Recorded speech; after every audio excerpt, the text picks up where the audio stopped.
খালেদা জিয়াকে বিদেশে কোন হাসপাতালে নেওয়া হবে চূড়ান্ত, মেডিকেল বোর্ডের সিদ্ধান্তের অপেক্ষা। জাতিসংঘ তদন্তকারী দলের কাছে অভিযোগ দেবে আওয়ামী লীগ। জানাবো শেখ হাসিনার অডিও রেকর্ড ও পদত্যাগপত্র গুঞ্জন। জানাবো যে কারণে দীপুমণিকে আদালতে হাজির করা যায়নি। এবং সর্বশেষ জানাবো গোপালগঞ্জে বিদ্যুৎ সংযোগ বিচ্ছিন্ন করাকে কেন্দ্র করে দুই পক্ষের সংঘর্ষ, নিহত এক। শুনছিলেন সংবাদ শিরোনাম, এবারে বিস্তারিত। খালেদা জিয়াকে বিদেশে কোন হাসপাতালে নেওয়া হবে চূড়ান্ত মেডিকেল বোর্ডের সিদ্ধান্তের অপেক্ষা। উন্নত চিকিৎসার জন্য বিএনপি চেয়ারপারসন খালেদা জিয়াকে দেশের বাইরে নিতে সব ধরনের প্রস্তুতি সম্পন্ন হয়েছে বলে জানিয়েছেন তার ব্যক্তিগত চিকিৎসক ও বিএনপির স্থায়ী কমিটির সদস্য এজেডএম জাহিদ হোসেন। বিদেশে কোন হাসপাতালে তাকে নেওয়া হবে সেটিও চূড়ান্ত বলে জানিয়েছেন তিনি। তবে খালেদা জিয়ার বিদেশে যাওয়ার বিষয়টি এখন মেডিকেল বোর্ডের সিদ্ধান্তের অপেক্ষায়। এজেডএম জাহিদ হোসেন বলেন, তার শারীরিক সুস্থতাটা হচ্ছে নম্বর 1 প্রায়োরিটি। এজন্য মেডিকেল বোর্ড যখনই মনে করবে যে তাকে নেওয়া সম্ভব আমরা তখনই নিয়ে যাব।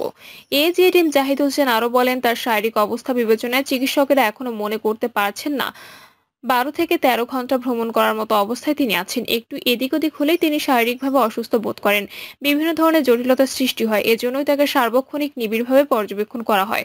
বিএনপি চেয়ারপারসনের দেশের বাইরে নেওয়ার প্রস্তুতি সম্পর্কে জাহিদ হোসেন বলেন, আমাদের প্রস্তুতি যেটা দরকার সেটা পুরো সম্পন্ন হয়েছে। যুক্তরাজ্য এবং যুক্তরাষ্ট্রের কোন হাসপাতালে নেব সেটা চূড়ান্ত করেছি, কিভাবে নেব সেটাও ঠিক করে রেখেছি।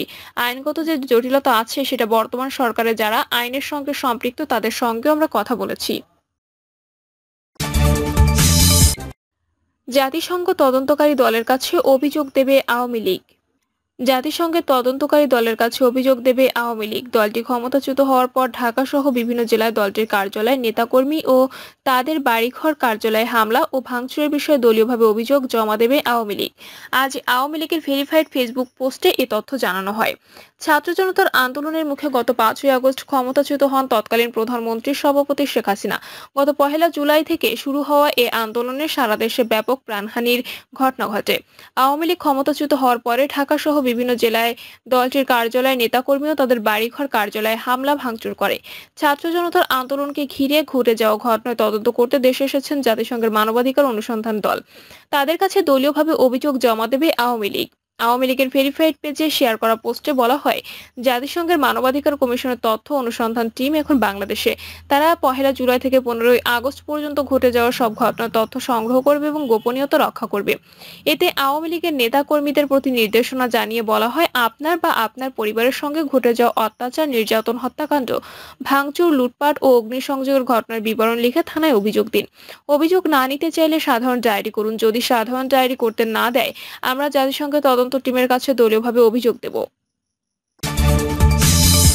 শেখ হাসিনার অডিও রেকর্ড ও পদত্যাগপত্র গুঞ্জন।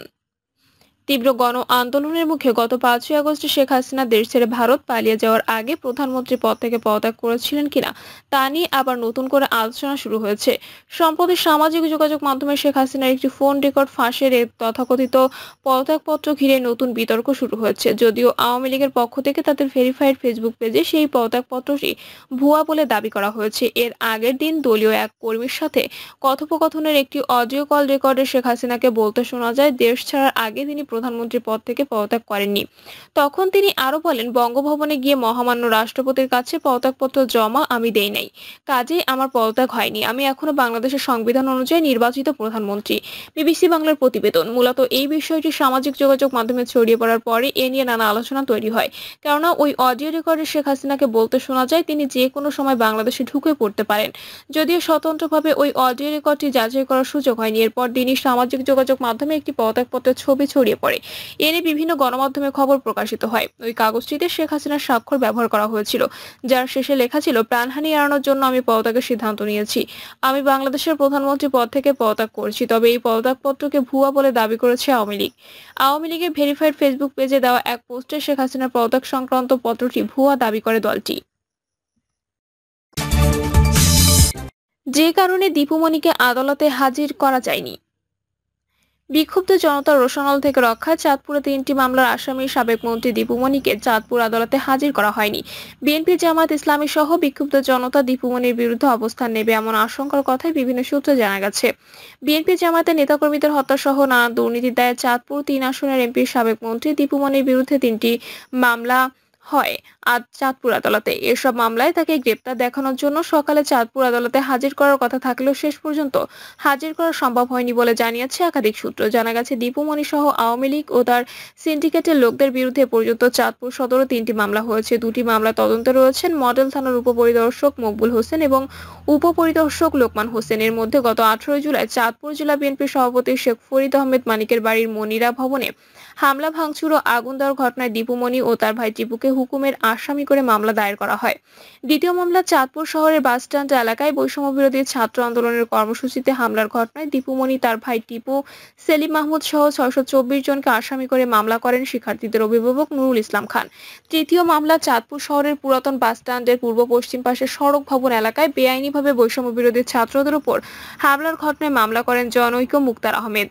এ বিষয়ে চাঁদপুর জেলা বিএনপি সাধারণ সম্পাদক ও সিনিয়র আইনজীবী সলিমুল্লাহ সেলিম গণমাধ্যমে বলেন, 18 সেপ্টেম্বর সকালে 3টি মামলায় আসামি হিসেবে গ্রেপ্তার দেখানোর জন্য দীপু মনিকে চাঁদপুর আদালতে আনার কথা, কিন্তু দীর্ঘ 17 বছর তিনি ও তার সিন্ডিকেট মানুষকে অনেক হয়রানি করেছে। বিক্ষুব্ধ জনতা অপেক্ষায় আছেন কবে তাকে আদালতে হাজির করা হবে। তিনি আরো বলেন, দীপু মনি ক্ষমতায় থাকাকালে চাঁদপুরে বিএনপি, জামায়াতের 23 নেতাকর্মী তার নির্দেশনায় পুলিশের হাতে প্রাণ হারিয়েছেন। সেসব লোকদের পরিবারের সদস্যরা তার বিচার, অত্যাচার, দুর্নীতি ও সীমা লঙ্ঘনের জন্য তাকে খুঁজছেন। তিনি চাঁদপুরের রাজনীতির সৌহার্দ্য ও সম্প্রীতি ধ্বংস করেছেন। গোপালগঞ্জে বিদ্যুৎ সংযোগ বিচ্ছিন্ন করাকে কেন্দ্র করে দুই পক্ষের সংঘর্ষ, নিহত 1। গোপালগঞ্জে বিদ্যুৎ সংযোগ বিচ্ছিন্ন করাকে কেন্দ্র করে দুই পক্ষের মধ্যে সংঘর্ষে সতীশ রায় নামের এক ব্যক্তি নিহত হয়েছেন। এ ঘটনায় আহত হয়েছেন আরো 5 জন। গতকাল রাত 11:30টায় মুকসুদপুর উপজেলার ননিখির ইউনিয়নের মহিষতলী গ্রামের সংঘর্ষের ঘটনা ঘটে। আহতদের উপজেলা স্বাস্থ্য কমপ্লেক্সে ভর্তি করা হয়েছে। মুকসুদপুর থানার পরিদর্শক শীতল চন্দ্র পাল বিষয়টি নিশ্চিত করেছেন। নিহত সতীশ রায় উপজেলার মহিষতলী গ্রামের শরৎ রায়ের ছেলে। ওই গ্রামের বাসিন্দা ও ননিখির ইউনিয়ন পরিষদের সদস্য বকুল সর্দারের সঙ্গে কথা বলে জানা যায়, মহিষতলী গ্রামের সড়কের পাশে সুদীপ্ত মৌলিকের গ্যারেজের পাশে বৈদ্যুতিক খুঁটি থেকে ওই এলাকার রায়বাড়ি ও মণ্ডলবাড়ির কয়েকটি ঘরে বিদ্যুৎ সরবরাহ করা হয়। 3 দিন আগে প্রাকৃতিক দুর্যোগের কারণে ওই বিদ্যুৎ লাইনের একটি তার ছিঁড়ে যায়। পল্লী বিদ্যুৎ অফিসের সদস্যরা তাদের সংযোগ দিলে বিদ্যুৎ সচল হয়, তবে রায়বাড়ির বিদ্যুৎ সরবরাহ বন্ধ থাকে। পরে রায়বাড়ির লোকজন জানতে পারেন গ্যারেজের মালিক সুদীপ্ত মৌলিক তাদের বাড়ির বিদ্যুৎ সংযোগের তারটি কেটে দিয়েছে। রাত 11টার দিকে রায়বাড়ির লোকজন সুদীপ্তের কাছে তাদের বাড়ির বিদ্যুৎ সংযোগের তার কেন কেটেছে তা জানতে চান। এ নিয়ে সুদীপ্তের সঙ্গে তর্ক বিতর্কের এক পর্যায়ে দুই পক্ষের মধ্যে হাতাহাতি ও সংঘর্ষ শুরু হয়।